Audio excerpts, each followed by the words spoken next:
Kamzíci majú za sebou polovicu základnej časti a my vás vítame pri druhom tohto sezónnom KamzíkTalku. Dnes privítame v štúdiu troch hostí: hlavného trénera Kamzíkov Toda Bjorkstrajna, športového riaditeľa klubu Juliusa Kovala, no a trojlistok hostí nám ukončí Daniel Brejčák, kapitán Kamzíkov. Pohodlne sa usaďte, začíname. Naším prvým hostom je Todd Bjorkstrand, hlavný tréner Kamzíkov. Coach, welcome to the studio. Yeah, thank you. Thank you for coming. Let me start off the ice a bit. Have you already fallen in love with Poprad and its surroundings? Yeah, it's I've been busy, so we haven't, or I haven't been around too much, but I've been down in the city. I've been to the old city, but been focusing my time on obviously the hockey team. Last night we were up at the Christmas market, and so that was really nice. Do you have some kind of favorite place, let's say here in Poprad or nearby? You know what? No, I haven't explored enough yet to say that I have a favorite place. Yeah. It's understandable. Yeah. Let's turn page to hockey, shall we? Yeah. You came to Poprad during the national team break, and since then we've managed to win 7 out of 9 matches. Yeah. Are you satisfied with our performance so far? Well, I mean, obviously, it's you know, when you make changes and you want to, you know, build the confidence and get off to a good start, obviously. But so yeah, I mean, we're every time we get a point or we get a win, we're you know, in the right direction, headed in the right direction. I'm personally really big on the process. It takes time, and but obviously, yeah, when you're 7 wins, 2 losses, you're in the right direction. How would you describe the atmosphere when you took over? I thought good. I mean, sorry, you know, we were struggling a bit. Yeah. So. Yeah. No, I mean, when changes happen, it's a restart for everyone. Restart for the players. Obviously, someone new's coming in, and they have different eyes and looking at each individual, maybe different than the past coach or whatever. But it's been good. I mean, I think also, you know, that, you know, our first game together, we got a really big win there in overtime. Since then, it helps, you know. It just gives confidence and helps when you get some wins there. So, but the atmosphere and the attitude of the players has been really good. Yeah. As soon as you came, you completely rebuilt our system. Yeah. How did you do that, and what did you focus on? Well, I'm big. I love offense. For sure, I want us to be an aggressive team, and would love for us to score, you know, enough goals to win. Obviously, that's the most important thing. But I also am a big believer in that you have to play strong defense, and I also am a believer in that you have to use your body and body check, and there's a lot of details in the game, so I think I don't know what they were obviously doing before I got here, but hockey is hockey, and there's not a lot of, you know, big changes. So, but players have done really well, and players win the hockey game, I can tell you that. They're on the ice, so. You seem very happy about it. I mean, it's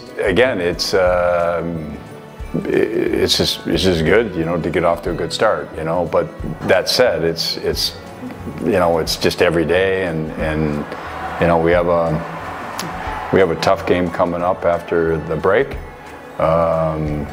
We ended with you know, losing on the road to Banska, so we got to get back focusing on the game on Wednesday.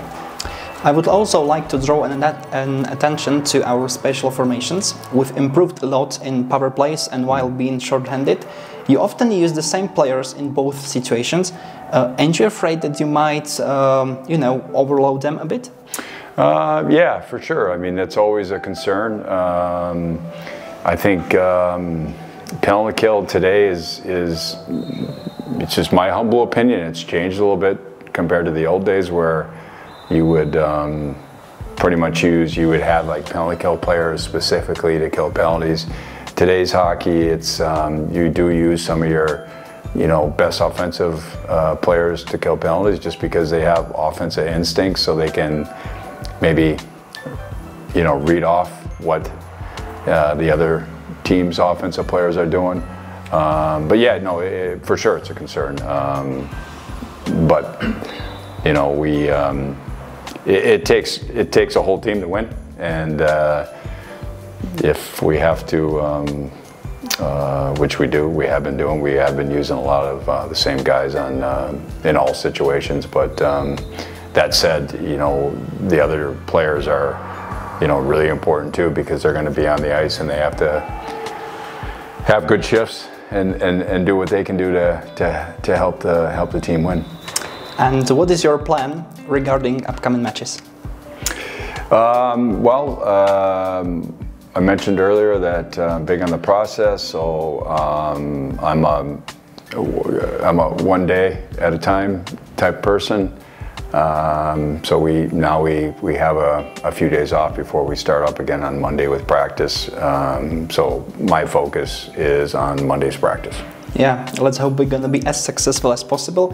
Našim prvým hostom bol Todd Bjorkstrand, hlavný tréner Kamzíkov. Thank you. Oh, you're welcome. Thank you. Druhý host, ktorý k nám zavítal, je nový športový riaditeľ klubu Julius Koval. Pán Koval, dobrý deň. Dobrý deň. Ďakujeme, že ste si našli čas a prišli ste k nám do štúdia. Pán Koval, vy v klube pôsobíte už takmer 2 mesiace. Zvykli ste si už na tatranský vzduch? Samozrejme, ja som rád predtým navštevoval Tatry, aj predtým, než som začal pôsobiť v Poprade, a mám túto áreu veľmi rád, aj s rodinou sem chodíme často, takže nepotreboval som si nejak špeciálne zvykať. Keď ste prišli, avizovali ste, že možno bude stačiť zmeniť nejaké malé veci, ale nakoniec prišlo k výmene trénera. Vy ste počítali s touto zmenou už pri vašom príchode? No, v podstate nepočítal som s ničím, keď som prichádzal. Chcel som si navnímať to prostredie a zistiť, ako sa tu funguje a trošku to viac navnímať. Takže samozrejme po určitej dobe prišla otázka od majiteľov, že čo chceme teda robiť v najbližšiu dobu a čo je možné spraviť. Vyhodnotili sme to takto, takže si myslím, že na konci dňa sa to ukázalo ako správny ťah a som rád, že sme sa dohodli s Todom a veľmi dobre sa myslím spolupracuje zatiaľ a verím, že to tak aj bude naďalej. Okrem trénera vystúžila klub aj dvojica hráčov, konkrétne Andrew Kelov a Jan Brejčák. Ako ste sa k týmto dvom hráčom dostali? Tak o Andrewovi som vedel, že si hľadá klub v podstate už od leta, takže registroval som, že je voľný ako hráč pre túto sezónu. Samozrejme už keď som bol v Michalovciach v lete, som sa s nimi ako rozprával o nejakých možnosti prísť na Slovensku. Vtedy to ešte veľmi nezaujalo, ale samozrejme ako čas pokročil a bol som zrazu na novom mieste a keď som sa mu znova ozval, tak sa mu to pozdávalo celé oveľa viac. Samozrejme aj Poprad má určite čo ponúknuť jemu ako človekovi, alebo hráčovi, ktorý prichádzal s rodinou.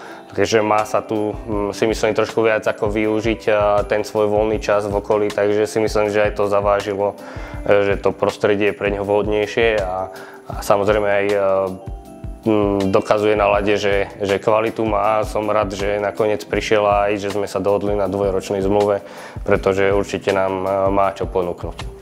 Už dlhšie sa trápime na vhadzovaniach. Môže popradský fanúšik očakávať nejaké zaujímavé importy, napríklad nejakého kvalitného centra?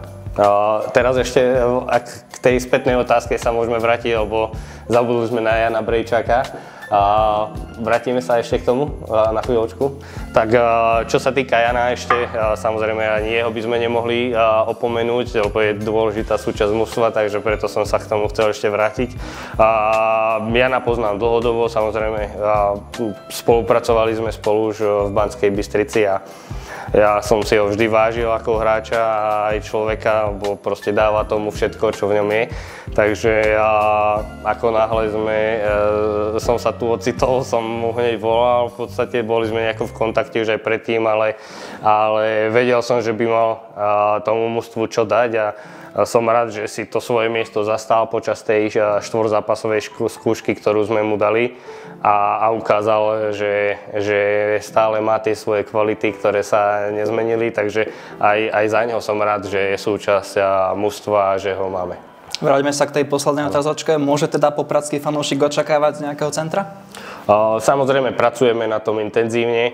Čo sa týka nejakého toho hráčskeho trhu, tak je, by som povedal, viac ako slabý.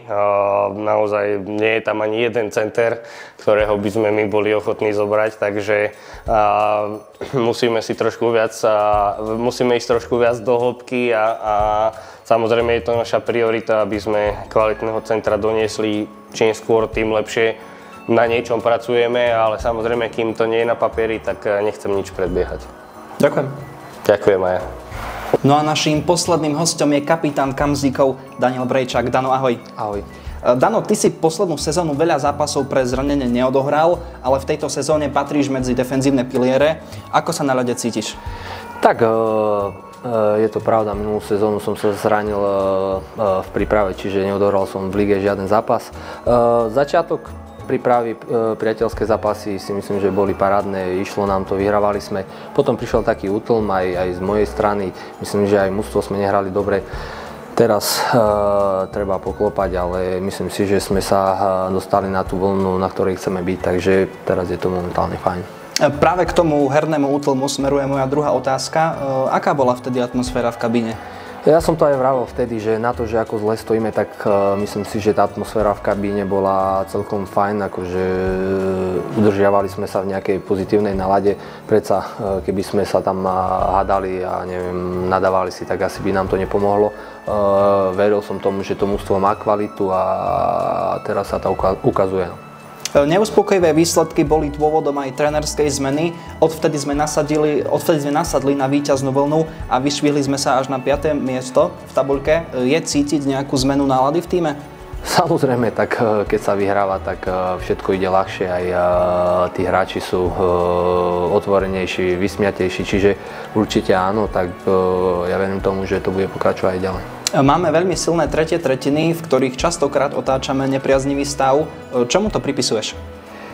Tak, myslím si, že máme dobre natrénované. Trénovali sme aj v lete ešte za starého trénera dosť, čiže je to aj to. A samozrejme, tými víťazstvami to sebavedomie rastie a dokázali sme tie zápasy zlomiť v tretej tretine a to sebavedomie rastie. Čiže je to aj tým a zmenou trošku možno herného štýlu, že vieme si aj počkať, nenaháňame ten puk, čiže aj tým. Zatiaľ poslednou posilou Kamzíkov je tvoj bratranec Jan Brejčák. Aké je to s ním hrať v jednej obrannej dvojičke? No, musím povedať, že hrali sme spolu v jednom mužstve, ale tuším, spolu sme ešte nikdy nehrali. Jano je tvrdý obranca, prešiel, myslím si, že najlepšie ligy v Európe, čiže má tie skúsenosti, vie, kedy treba pritvrdiť, vie, kedy treba hrať jednoducho. Čiže priniesol takú agresivitu do toho mužstva. Myslím si, že aj superi majú rešpekt. A musím povedať, že sa mi hrá s ním dobre. Hráme jednoduchý hokej, čiže myslím, že to je fajn. Po reprezentačnej prestávke nás čaká domáci zápas s posledným tímom, ktorého sme túto sezónu ešte neporazili. Čím je pre nás Humenné ako extraligový nováčik nevyspytateľné, možno nepríjemné? Liga je vyrovnaná, čiže to je jedno, či je to Humenné, či je to Spišská, či je to, neviem, Bystrica, Zvolen, to je jedno, každý s každým vie vyhrať, každý s každým vie prehrať. Ukázalo sa to aj túto sezónu. Myslím si, že tie zápasy sme nezvládli v hlave. Trošku sme to možno podcenili, ale myslím si, že keď budeme hrať tú svoju hru a budeme disciplinovaní, tak ten zápas musíme zvládnuť. Ďakujem za odpovede a želám ešte veľa výhier v ďalšej časti sezóny. A ja ďakujem aj vám, že ste ostali až do konca. Prajem vám veselé Vianoce, šťastný nový rok a dúfam, že keď sa takto stretneme o štvrť roka, tak budeme hodnotiť len pozitívne momenty. Ahojte.